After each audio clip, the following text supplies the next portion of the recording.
बोले भगवान महावीर स्वामी की, आचार्य कुंद कुंद स्वामी की, आचार्य गुरुवर विद्यासागर मुनि महाराज की।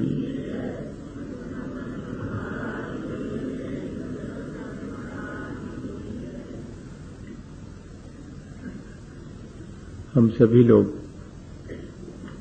पिछले कई दिनों से अपने जीवन में जो हम करते हैं उसी से हमारा व्यक्तित्व, उसी से हमारा जीवन, हमारी वाणी और विचार सभी प्रभावित होते हैं। तब हम क्यों ना ऐसा करें जिससे कि हमारा व्यक्तित्व ऊंचा उठे, हमारा जीवन अच्छा बने, हमारी वाणी और हमारे विचारों में भी श्रेष्ठता आए। जब ये जिम्मेदारी कर्मों की हमारी है तो फिर हमको कर्म करने का कौशल, कर्म करने की कुशलता भी होनी चाहिए। एक ज्ञानी और अज्ञानी दोनों अपने जीवन में कर्म करते हैं और कर्मों का फल भी भोगते हैं। एक सफल और एक असफल व्यक्ति दोनों ही अपने जीवन में कर्म करते हैं। एक जैसे कर्म करने के बाद भी एक सफलता हासिल करता है, एक ज्ञानवान कहलाता है, एक असफल हो जाता है और अज्ञानी कहलाता है। बाह्य कर्म समान रूप से करने के बावजूद भी ऐसा क्या है जो हमारे जीवन को सफल और श्रेष्ठ बनाता है? तो असल में कर्म करने की हमारी जो कुशलता है वो हमारे जीवन को श्रेष्ठ बनाती है। और इतना ही नहीं, जब हम उन कर्मों का फल चखते हैं तब उन फल को चखते समय हमारी जैसी भाव दशा, हमारी जैसी मानसिकता होती है, वैसा ही आगे के लिए हम नया कर्म संचित करते हैं। एक ज्ञानी जब भी अपने भले और बुरे कर्मों का फल चखता है तब वो उसके लिए किसी बाह्य कारण को प्रमुखता नहीं देता। वो अपने ही भीतर झांक के देखता है कि यदि मेरे जीवन में कोई विपत्ति या संकट या दुख आया है तो मुझे किसी और से शिकायत करने की आवश्यकता नहीं है। मुझे अपने भीतर झांक के देखना होगा कि उस दुख, विपत्ति और संकट का कारण कहीं मेरे भीतर ही है।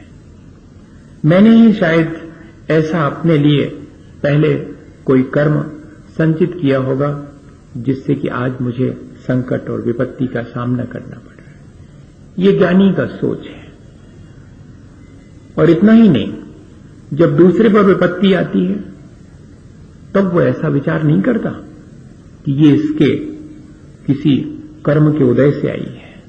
नहीं, कहीं ऐसा तो नहीं कि मेरे जीवन से इसको कोई दुख या विपत्ति या संकट का सामना करना पड़ रहा हो, इसलिए मुझे अपने जीवन को संभाल कर चलना है जिससे कि किसी दूसरे के दुख और संकट में मैं कारण न बनूं। मेरे दुख और संकट में कोई और कारण बनता है, इस बात का विचार न करते हुए मेरे दुख और संकट का कारण मेरे भीतर है, ऐसा विचार करना, लेकिन दूसरे पर आने वाले दुख और संकट में मैं कहीं कारण न बन जाऊं, इस बात का ध्यान रखना, ये है कर्म करने का कौशल। हमें पिछले दिनों ये बात बार बार विचार करने में आ रही है और हमें अब ये कुशलता अपने जीवन में सीख लेनी चाहिए। एक भिखारी एक अमीर आदमी के घर के सामने भीख मांगता है और कहता है कि भूखा हूं, 3 दिन से, कुछ खाने को दे दो। लेकिन उसके अपने भी किसी संचित कर्म का ऐसा संयोग है, ऐसा उदय है कि कोई उसकी इस बात को सुनकर विश्वास नहीं करता और उसके प्रति दया का भाव नहीं रखता। यह तो उसके अपने कर्म का उदय हुआ, लेकिन सामने वाला क्यों अपने उस दया और करुणा के सहज स्वभाव को भूल जाता है, यह भी विचारणीय है।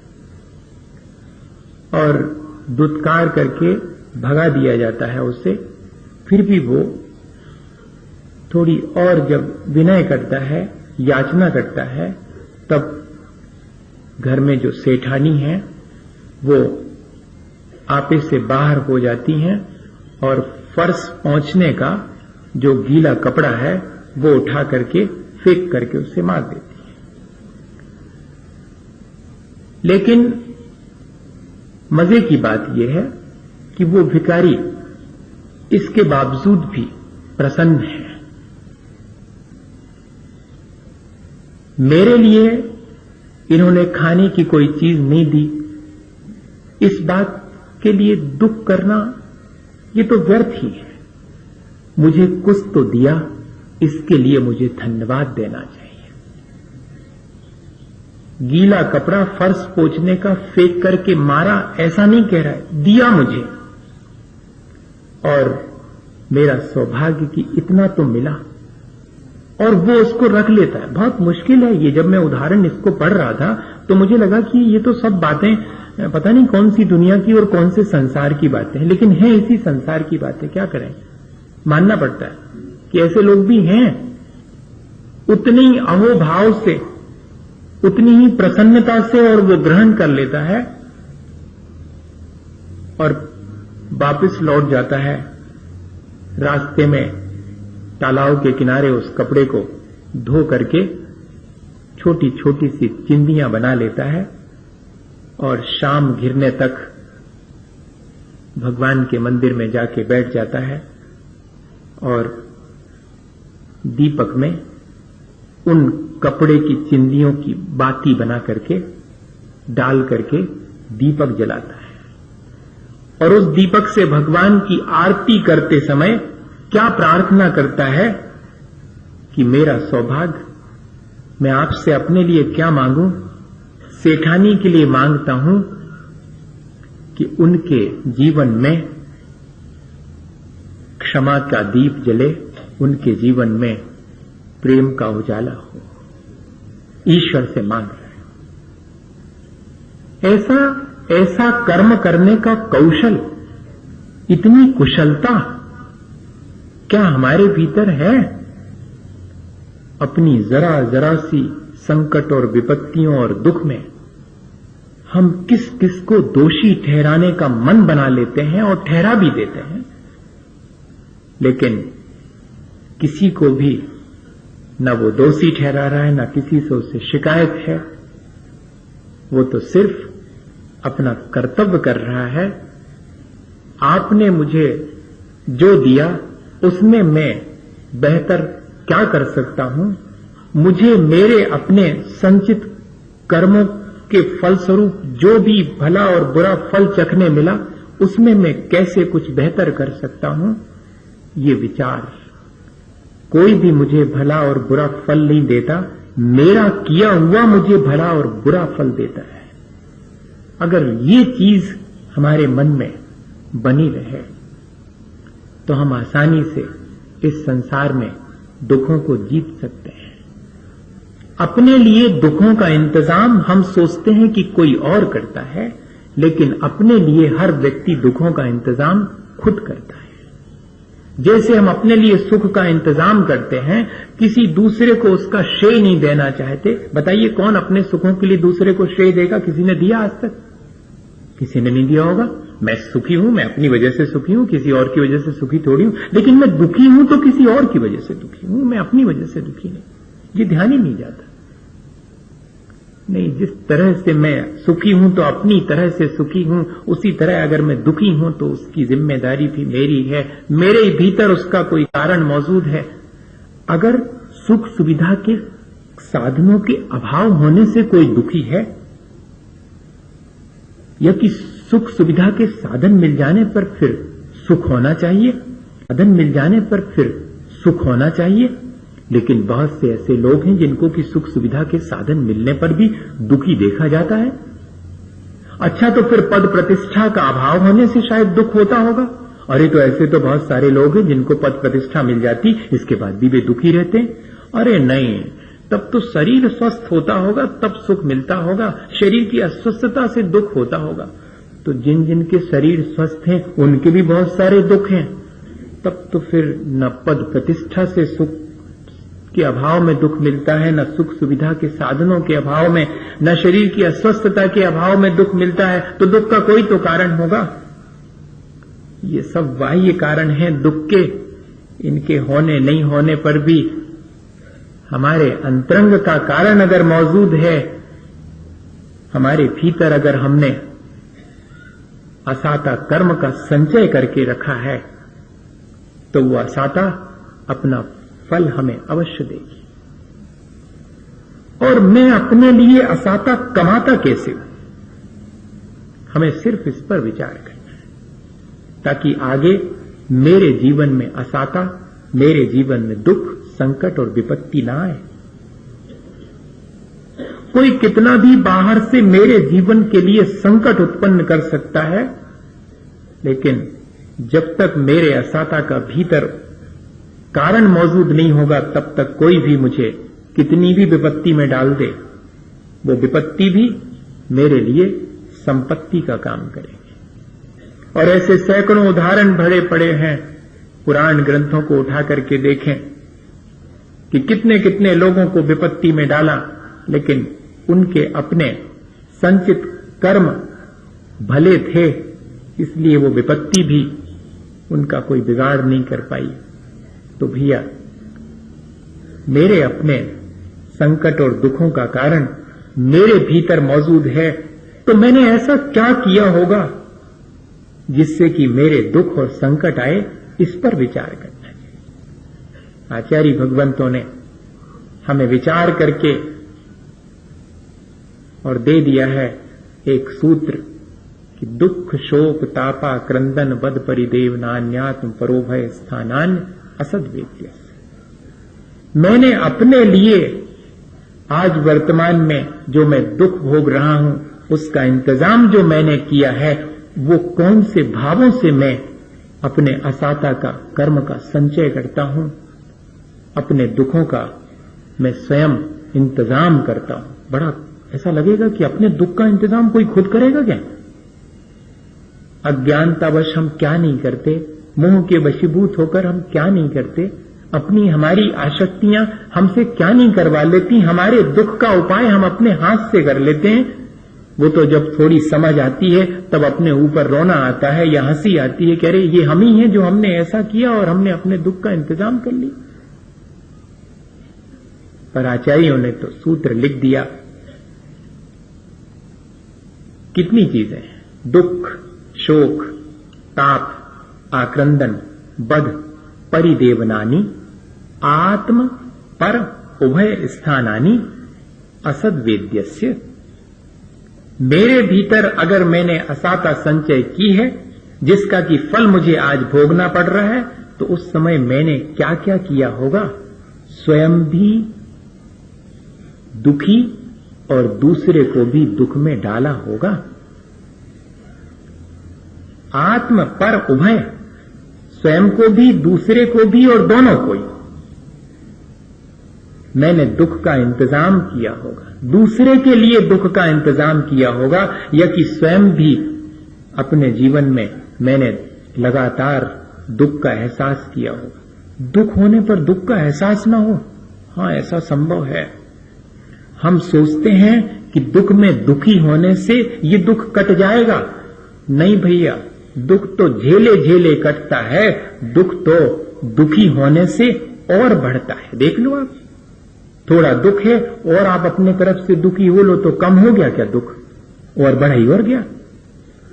आचार्य भगवंत कह रहे हैं कि दुख के निमित्त मिलने पर जो और दुखी होता है और दूसरे के दुख का इंतजाम करता है, मानिए वो अपने लिए असाता का संचय करता है। दुख इष्ट का वियोग होने पर, अनिष्ट का संयोग होने पर जिस तरह पीड़ा के परिणाम होते हैं, वे सब हमारे नए दुख का इंतजाम करते हैं। और ये तो 24 घंटे हम लोगों के साथ लगा हुआ है। इष्ट का वियोग हो गया, अनिष्ट का संयोग हो गया, किसी ने कठोर वचन कह दिए, मन पीड़ा से ग्रसित हो गया। बहुत सावधानी की आवश्यकता है। ये सारी स्थितियां निर्मित हों, फिर भी मुझे अपने मन की प्रसन्नता बनाए रखनी है, वरना मैं अपने लिए खुद दुखी होकर नए दुख का इंतजाम कर लूंगा। ये मुझे सावधानी रखनी है। हम हमेशा ऐसा कहते हुए सुनते हुए पाए जाते हैं कि हम अपने आप दुखी हैं। आपको क्या मतलब? अरे नहीं भैया, आप अपने आप दुखी हैं तो आप अपने दुख का इंतजाम तो कर ही रहे हैं, और आपके दुखी होने से वातावरण भी प्रभावित होगा, वो भी दुखमय होगा। एक दुखी व्यक्ति के चारों तरफ पहुंच करके कोई भी व्यक्ति सुख का एहसास नहीं कर पाता, लेकिन एक प्रसन्न व्यक्ति के चारों तरफ कोई भी पहुंच जाए, वो दुखी भी हो तब भी थोड़ी देर को अपना दुख भूल करके प्रसन्नता का अनुभव कर सकता है। इसलिए ऐसा नहीं सोचना कि मैं दुखी हूं। जब जब मैं दुखी होता हूं तो दूसरे को दोषी ठहराने का भाव मेरे अंदर आता है कि मेरे दुख का कोई कारण है, और तब मैं दूसरे को भी दुखी पहुंचा करके फिर सुख का अनुभव करता हूं।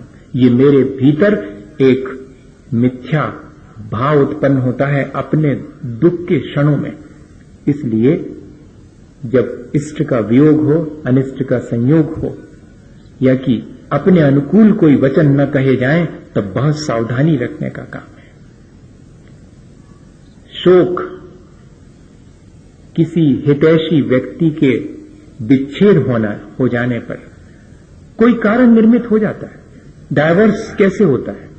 कल तक जिसके सामने ये कहते पाए जाते थे कि तुम्हारे बिना एक क्षण नहीं रहूंगा, उसी के साथ हमारी भाव दशा ये बनती है कि ये कहते पाए जाते हैं कि तुम्हारे साथ एक क्षण भी नहीं रह सकूंगा, और विच्छेद। और फिर बाद में जो निरंतर एक पीड़ा का भाव होता है उसे कहते हैं शोक। दुख और शोक में इतना फर्क है। हितैषी व्यक्ति से अपने किसी कारण से जब विच्छेद हो जाता है, तब भीतर ही भीतर उस मोह की वजह से और हमारे अंदर जो पीड़ा उत्पन्न होती, जो दुख होता, उसको शोक नाम दिया है। ऐसा भी जीवन में आता है, ऐसे क्षण भी जीवन में आते हैं। सावधानी रखें, नहीं तो अपने जीवन में ये जो शोक किसी पुराने वजह से आया है, पर आगे का इंतजाम और कर लेगा ये। और ताप, किसी को भी कठोर वचन नहीं बोलना, क्योंकि किसी के भी कठोर वचन सुनकर के भीतर भीतर जो एक जलन उत्पन्न होती है, जैसे कि हमने एक आपको उदाहरण सुनाया था कि शेर जब घर आ गया था तो जीवन साथी ने कह दिया था कि ये शेर थोड़ी, ये तो गधा है, हमारी लकड़ियां लाता है जंगल से। तब वो जो एक वचन था वो उसके भीतर घाव की तरह जलन देता था, जैसे कि घाव जलन देता है। वो कहलाता है ताप, उसको संताप भी कहते हैं। आक्रंदन, जब सहन नहीं होता है भीतर का दुख, तब जब हम जोर जोर से आंसू बहाते हुए क्रंदन करते हैं, वीपिंग जिसको कहते हैं, वो आक्रंदन है। ये आक्रंदन भी हमारे आगामी असाता के बंध का कारण है। ये ध्यान रखना, हमारे असाता का इंतजाम हम इस तरह से करते हैं। किसी और को भी हम इसी तरह अगर रुलाते हैं, किसी और को भी संताप में कारण बनते हैं, तब भी हम अपने ही असाता का बंद करते हैं। और स्वयं भी अगर इन परिणामों को करते हैं तो हमारे लिए ये दुख की संतति बढ़ती ही चली जाती। इस दुख की संतति को बढ़ाने वाले हम स्वयं हैं। दुख ही दुख की संतति को बढ़ाता है। ये बहुत सावधानी की आवश्यकता। परिदेवन, जिंदगी भर जिनके गुण नहीं गाए उनके मरने पर और गुणगान करते हुए रोना, ये परिदेवन कहलाता है। हां, ऐसा भी करते हैं अपन। जिंदगी भर जिनकी निंदा करी होगी, जिनके गुणों का ध्यान नहीं दिया होगा, उनके मरण के बाद उनके गुणों को याद कर करके और फिर हम रोते हैं, हिलक हिलक करके रोते हैं। तब और हम नए दुख का इंतजाम करते हैं। ये इतने कारण आचार्य भगवंतों ने हमारे अपने दुख के बताए हैं, और कोई बाहरी कारण नहीं है। ये मेरी अपनी भाव दशा ही मेरे दुखों का कारण बन जाती है। और इतना ही नहीं, जब अकलंक स्वामी के, ये तो जो अपन उमा स्वामी महाराज के चरणों में बैठे तो उन्होंने हमें ऐसी सलाह दी, और अकलंक स्वामी के चरणों में बैठे तो इतने महान आचार्य कहते हैं कि अपने जीवन को जो यूं ही व्यर्थ बर्बाद करते हैं वे अपने दुखों का इंतजाम खुद करते हैं। दूसरे के लिए दुखदायी कार्य करना, हिंसा के उपकरणों को उत्पन्न करना, उनका व्यापार करना, पेस्टिसाइड, विष इत्यादि इन सब की मैन्युफैक्चरिंग करना, उनकी सेलिंग करना, डीलरशिप ले लेना इनकी, ये सारे अपने दुखों का इंतजाम है। जितने भी कार्य दूसरे के दिए दुख पहुंचाने वाले हम करते हैं वे सारे कार्य अंततः हमारे दुख का कारण बनते हैं। और सबसे बड़ी चीज तो कि अपने जीवन को व्यर्थ यूं ही बर्बाद करना, अपने जीवन से कोई भी सार्थक कार्य नहीं कर पाना पूरे जीवन भर, ये असाता के बंध का बहुत बड़ा कारण है। ये अकलंक स्वामी तत्वार्थ राजवार्तिक में लिख रहे हैं। कभी अपन देखें इन बातों को और अपने जीवन में विचार करें। जब अपने ऊपर अपने ही बांधे गए दुखों का बोझ भारी हो जाए और हमसे झेला नहीं जाए तो हमें क्या विचार करना चाहिए। अब जरा सा ये विचार कर ले। ये तो विचार कर लिया अपन ने कि मेरे अपने ऊपर जो दुखों का बोझा मैं ढो रहा हूं वो मैंने ही बांधा है। जैसे कि मैं सामान की पोटली ये सोच करके कि मेरे पास इतना सारा सामान है वो बांध करके सिर पे रख लेता हूं और उसका बोझा ढोकता हूं।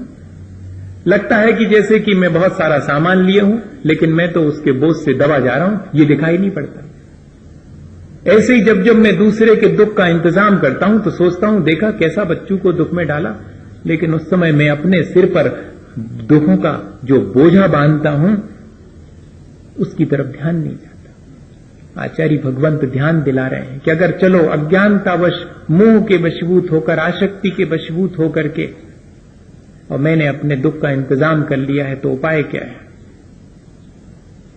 तो उपाय बताते हैं कि ये तो हो गए अपने असाता के उपाय।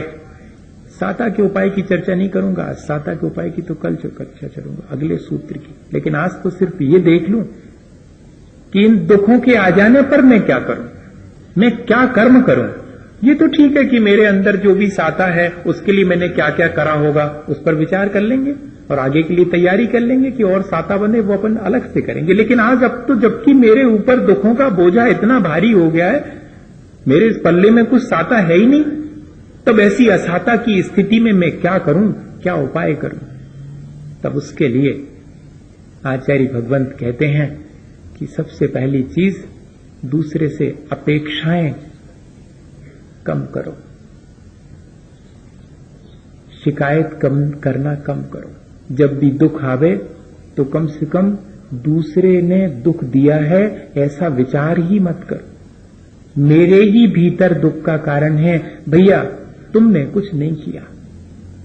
सामने वाला अगर ये फील भी करे कि मेरी वजह से आपको दुख पहुंचा तो उसके पैर छू करके कहना कि नहीं ऐसा मत करो, आपकी वजह से मुझे कोई दुख नहीं है, दुख तो मेरे भीतर है, मैंने ही कुछ ऐसा किया होगा जिससे कि मुझे दुख पहुंच गया। कोई अगर मुझे दुख के कारण भी निर्मित करे तब भी मैं उससे यही कहूं कि तुमने मेरे लिए तुम क्या दुख दोगे मुझे, मेरे कर्म मुझे दुखी कर रहे हैं, तुम्हारे कर्म तो तुम्हें दुखी करेंगे, मुझे थोड़े दुखी करेंगे। किसी के कर्म किसी और को दुखी करें ऐसा नहीं होता, हमारे कर्म हमें दुखी करते हैं। तुम वो जो हमें दुख पहुंचाने का कर्म कर रहे हो उसका फल तुम्हें जब मिलेगा वो तुम्हें दुखी करेगा। अभी मैं तुम्हारे किए गए कर्म से थोड़ी दुखी हूं, मैं तो अपने किए कर्म से। और ये बहुत कठिन है, ये विचार आना बहुत कठिन है, लेकिन करना तो पड़ेगा। आज नहीं करेंगे कल करेंगे, कल नहीं करेंगे परसों करेंगे, पर आना चाहिए। और देखो भैया, अपने दुख से दुखी लोग ज्यादा नहीं है, दूसरे के दुख से दुखी लोग तो और ही कम हैं। अपने दुख से दुखी लोग तो संसार में मिल जाएंगे कि उनको शरीर ठीक नहीं मिला, आर्थिक स्थिति कमजोर है, पद प्रतिष्ठा नहीं मिली, सुख सुविधा के साधन नहीं मिले, सो इस वजह से दुखी हैं। ऐसे लोग तो बहुत ज्यादा नहीं है, और इससे भी कम हैं ऐसे लोग जो दूसरे के दुख से दुखी हैं कि भैया इनके दुख कैसे दूर करूं। ऐसे तो महान लोग हैं, वो कहीं मिल जाएं तो पैर छू लेना, जो दूसरे के दुख से दुखी हो। अपने दुख से दुखी तो संसार में बहुत मिलेंगे, वे भी लेकिन उतने नहीं हैं। तो उससे भी ज्यादा हैं दूसरे के सुख से दुखी। हां, दूसरे के दुख से दुखी बहुत कम, उससे ज्यादा अपने दुख से दुखी, और सबसे ज्यादा दूसरे के सुख से दुखी लोग। कि दूसरा क्यों सुख से जी रहा है, इस बात की बड़ी तकलीफ। अपने भीतर झांक करके देखें कि कितने क्षण मेरे ऐसे होते हैं जिसमें मैं अपने ही किसी अभाव की वजह से दुखी होता हूं, और कितने क्षण ऐसे होते हैं जिनमें मैं दूसरे के दुख से थोड़ा दुख महसूस करता हूं, और अधिकांश क्षण तो मेरे दूसरे के सुख को देख देख करके ही दुखी होने में ही गुजर जाते हैं। और ऐसे दूसरे के सुख से दुखी लोगों को तीर्थंकर भी आ जाएं, भगवान भी आ जाएं, तो सुखी नहीं कर सकते। जो दूसरे के सुख से दुखी है उसके लिए दुख से बचने का कोई इंतजाम नहीं। अपने दुखों से बचने का तो उपाय, बेटी का ब्याह करके विदा कर रहे हैं, दुखी है मन, लेकिन प्रसन्नता है कि सुख से रहेगी, कोई असाता नहीं बंध रही। आंसू गिर रहे हैं फिर भी। बेटा जा रहा है विदेश पढ़ने के लिए, आंसू टपक रहे हैं, सिर पर हाथ फेर के विदा दे रहे हैं, पर मन प्रसन्न है, भविष्य उज्जवल हो जाए, इतना ही चाहते हैं। धर्मात्मा का संयोग मिला, एक दिन धर्मात्मा दूर जाता है, तब उसको भेजने जा रहे हैं, आंखों में आंसू हैं, लेकिन मन प्रसन्न है कि जब तक ये रहे तब तक हमने धर्म सीख लिया, अब धर्म हमारे साथ है, ये भले ही दूर चले जाएं लेकिन धर्म तो दे करके जा रहे। तब भी कोई असाता नहीं बंधेगी। दूसरे के दुख से दुखी होने वाले को भी साता ही बनती है, और इस तरह के विचार करने वाले को भी साता ही बनती है। असाता तो तब बनती है जबकि हम दूसरे के सुख को सहन नहीं कर पाते हैं और भीतर ही भीतर शोक संताप से ग्रसित हो जाते, तब और नई असाता का बंध करते। एक उदाहरण है, शायद मैंने पहले सुनाया हो, पर इस अवसर पर फिर से अपन उसको रिवाइज कर लें। कैसे हम अपने लिए दूसरे से दुख कमा लेते हैं, हमारे अंदर आदत बन जाती है, कितनी भी सुख सुविधाएं हमें मिल जाएं फिर भी हम सुखी नहीं हो सकते। कितना भी सब हमारे लिए फुल फैसिलिटीज मिल जाएं, लेकिन जिसने दुखी रहने की आदत बना ली उसको भगवान भी सुखी नहीं कर सकते। हमें इस आदत को छोड़ना चाहिए, अपेक्षाओं को घटाना चाहिए, शिकायत की प्रक्रिया को कम करनी चाहिए, तब हम दुख से बच पाएंगे। और इतना ही नहीं, मैंने जीवन में जो सार्थक किया है उसका विचार करने से दुख कम हो जाते, निराशा नहीं होती। हाँ, एक पेड़ की पत्ती टूटते समय कांप रही थी, कवि ने कल्पना करी और उसको दिलासा दी कि तुम क्यों कांप रही, तुम क्यों घबरा रही। अरे तुम्हारा जीवन तो सार्थक हो गया, तुमने वो जो थोड़ी सी छाया किसी को दी है, ये क्या कम है? उस एक पत्ती से भी थोड़ी सी छाया तो हुई होगी, इसका विचार करो। मेरे अपने जीवन से दूसरे के लिए कोई जो लाभ पहुंचा होगा उसका विचार करना और अपने दुख को झेल लेना, ये भी एक दुख से बचने का उपाय है। दुख आ जाने पर, और वो जो मैं आपसे कह रहा था कि कैसे हम अपने आप के स्वभाव में दुख डाल लेते हैं। एक बेटे से पिता को हमेशा शिकायत रहती थी, आपको याद आ गया? और उनने अपने दोस्त से भी कहा कि बेटे को जरा समझा देना, हमारी तो जिंदगी इतनी निकल गई, हमारे मन की एक काम नहीं करता, वो सब उल्टे उल्टे काम करता है। तो उनके मित्र ने बेटे से कहा कि भैया पिताजी की कितनी रह गई, कम से कम उनके मन की तो कर दे, तू करे। कहले कहां तक मन की करें, जो करते हैं उसमें उनको दुख। कहले बताओ फिर भी हुआ क्या? कहले हमने नए कपड़ा बनवाए, पिताजी से पूछ के बनवाए थे, और हमने भी नए कपड़े पहन करके दुकान पहुंचे, सो कहले हो हम कमा कमा के रखत जा रहे हैं, जी साहब ज्यादा बने मिटा रहे हमारी संपत्ति।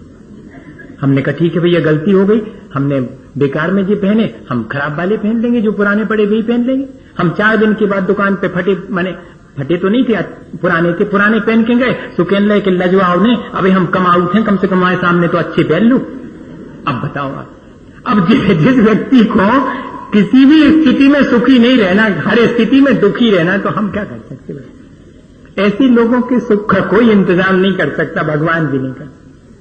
भैया इस आदत को छोड़ना चाहिए। अगर अपने भीतर ये आदत पड़ गई है ऐसी कि हर एक काम में जो है हमें दूसरे के, अपने जीवन में दुख निकालने की आदत पड़ गई है हर एक चीज से, तो नहीं, ऐसा इससे अपना जीवन सुधरेगा नहीं।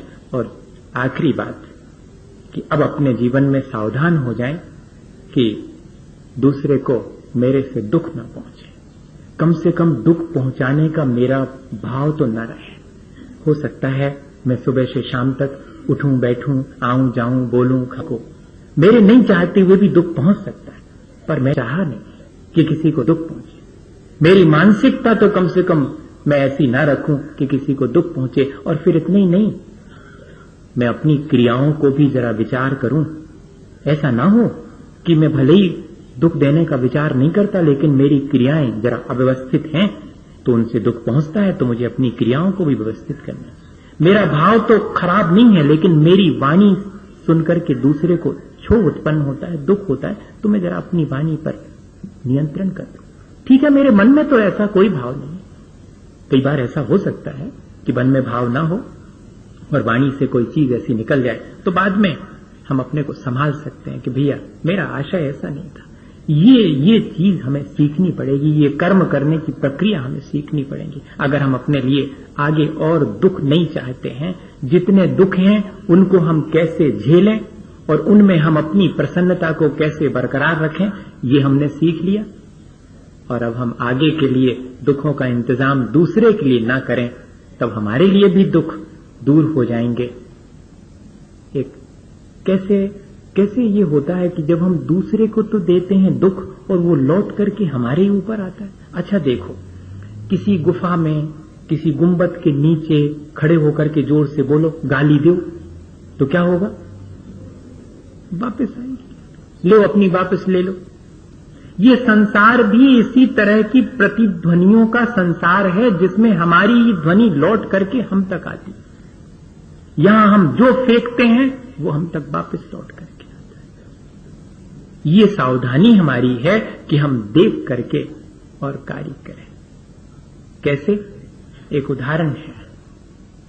सबके जीवन में ऐसा घटित होता, किसी के जीवन में तुरंत होता। असल में क्या है ना, मुश्किल ये है कि ये कर्मों का फल जो है वो पूरा का पूरा अगर तुरंत ही मिल जाता तो लोगों की समझ में आ जाता, लेकिन ये थोड़ा बहुत तुरंत मिलता है, बाद में मिलता है, तब तक हम भूल चुकते हैं कि ये कौन सी चीज का फल। आवे तो हमने कच्चू नहीं करो और जो एक और मुसीबत आ गई, हम अच्छे चले जा रहे और जब मुसीबत आ गई। ये असल में तुरंत के तुरंत मिलकर के हिसाब चुकता हो जाता तो भी था, लेकिन ऐसा नहीं है। इसके आफ्टर इफेक्ट्स बहुत होते हैं, दूरगामी परिणाम बहुत होते हैं जो हम एक क्षण में करते हैं। वो कहते हैं ना कि तवारीखों के वे मंजर भी हमने देखे हैं, जब लम्हों ने खता की और सदियों ने सदा पाई। एक क्षण को हम चूके थे और कई कई दिनों तक हमें उसका पनिशमेंट, उसका फल भोगना। ऐसी स्थिति हमारे साथ बन जाती है, इसलिए बहुत सावधानी की आवश्यकता। किसी के जीवन में तो तुरंत रिटर्न होके आता है। उसका उदाहरण है एक व्यक्ति, ये माने सच्ची घटना है। एक व्यक्ति ने अपने बेटे की शादी में बेटी वालों को इतना अधिक परेशान किया, इतनी तकलीफ पहुंचाई कि जो देखने वाले सज्जन पुरुष थे उनको भी अच्छा नहीं लगा कि भाई ये तो ठीक नहीं। और उसमें से एक व्यक्ति ने आकर के, ये कन्हैयालाल प्रभाकर मिश्र ने लिखा है उनके जीवन का संस्कार, उन्हीं ने लिखा कि मैंने जाकर के उनसे कहा कि ये आपको शोभा नहीं देता। तो मालूम उन्होंने क्या कहा? अरे जनक तुम नहीं जानते, गन्ने को निचो जब ही रस निकलता है। ऐसा उदाहरण दे दो। इतना सब करने के बाद भी क्या उदाहरण दे रहे हैं वो कि गन्ने को निचो तब रस निकलता है। इनने कहा भैया ऐसे व्यक्ति से अपन, जो आदमी के स्तर से नीचे उतर जाए, उससे बात करने का क्या औचित्य है? कोई औचित्य नहीं। तो ये अपने एक तरफ हो गए। 2-3 साल के बाद उन्हीं सज्जन की, जिनकी बेटे का ब्याह हुआ था, अब बिटिया का ब्याह हुआ। और उनकी बिटिया के ब्याह में बेटे वाले ने उनकी जो दुर्दशा करी सो लोगों से देखी नहीं गई। हाँ, उसी जीवन में। और अब की बार रास्ते में मुंह लटकाए और फिर मिल गए वो। भैया उदास क्यों हो, क्या बात हुआ? अब बिटिया आ जाएगी, हफ्ते भर में आ जाएगी, इतनी उदासी की। अरे कहने बात नहीं है। कहने बात क्या है? कहने भैया अब तो लड़की वाले को कोई आदमी नहीं समझता। अब कह रहे हो अरे भैया अब तो लड़की वाले को कोई आदमी नहीं समझता। तो बोले हमने उनसे कहा तो नहीं, पर हमारे उसमें आ गया कि ठीक तो है, आदमी क्यों समझेगा, क्योंकि आपने भी तो पहले गन्ना की उपमा दी थी, आपने भी कहा आदमी समझा था, आपने भी तो गन्ना ही समझा था जिसको कि निचोने पर रस निकलता है। भैया हमारे साथ ये सारी चीजें हम खुद इकट्ठी करते हैं। जैसा हम व्यवहार दूसरे के साथ करते हैं वो हम तक लौट करके आता है। अगर हम अपने जीवन में दुख नहीं चाहते हैं तो फिर हम अब दूसरे के लिए भी दुख का इंतजाम करना बंद कर देवें। और अगर अपने जीवन में कोई दुख आता है, संकट और विपत्ति आती है, तो उसके लिए भी दूसरे को दोषी ठहराना, उससे शिकायत करना अगर हम बंद कर दें। और तीसरी बात भैया, दूसरे के सुख से दुखी होने की आदत छोड़ देवें और सिर्फ इतना ही विचार करें कि मैंने कुछ ऐसा किया होगा जिससे कि मेरे जीवन में ये दुख और संकट और विपत्ति आई है। अब मैं ऐसा नहीं करूंगा जिससे कि मेरे जीवन में दुख और विपत्ति आवे। अगर यह कर्म करने की कुशलता हम सीख लें तो हमारा जीवन जरूर से बहुत अच्छा बनेगा। इसी भावना के साथ कि हम सब अपने जीवन को अच्छा बनाएं। बोले आचार्य गुरुवर विद्यासागर मुनि महाराज की। हे गुरुवर शाश्वत सुख दर्शक यह नग्न स्वरूप तुम्हारा है।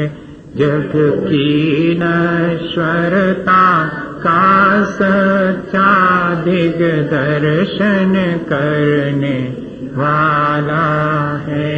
जब जग ऋषियों में रच पच कर काफिल निद्रा में सोता हो, अथवा वह शिव के निष्कंटक पथ में विषकंटक बोता हो। अर्घ निशा का सन्नाटा वन में वनचारी चरते हो, तब शांत निराकुल मानस तुम तत्वों का चिंतन करते हो। करते तप शैल नदी तट पर तरुतल वर्षा की झड़ियों में समतारस पान किया करते सुख दुख दोनों की घड़ियों में। अंतर ज्वाला हरती वाणी मानो जड़ती हो कुल झड़ियाँ। भव बंधन तड़ तड़ टूट पड़े खिल जावे अंतर की कलियाँ। तुम साधानी क्या कोई हो, जग को दे दी जग की निधियाँ। दिन रात लुटाया करते हो शम शम की अविनश्वर मणियाँ। हे निर्मल देव तुम्हें प्रणाम, हे ज्ञान दीप आदम प्रणाम।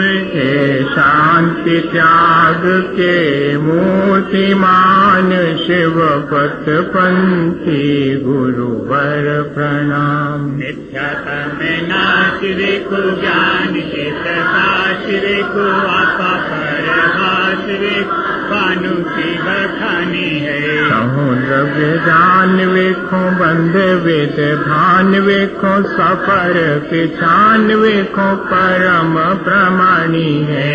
अनुभव बताए वेखो जीव की जताए वेखो काहू न सताए वेखो भव्य उरे आनी है। यहाँ तहाँ तार वेखो को पार के उतार वे को सुख वे सार वे को यही ज्ञान वाणी है। जावाणी के ज्ञान ते सूझे लोकालो, वाणी पथ जड़ो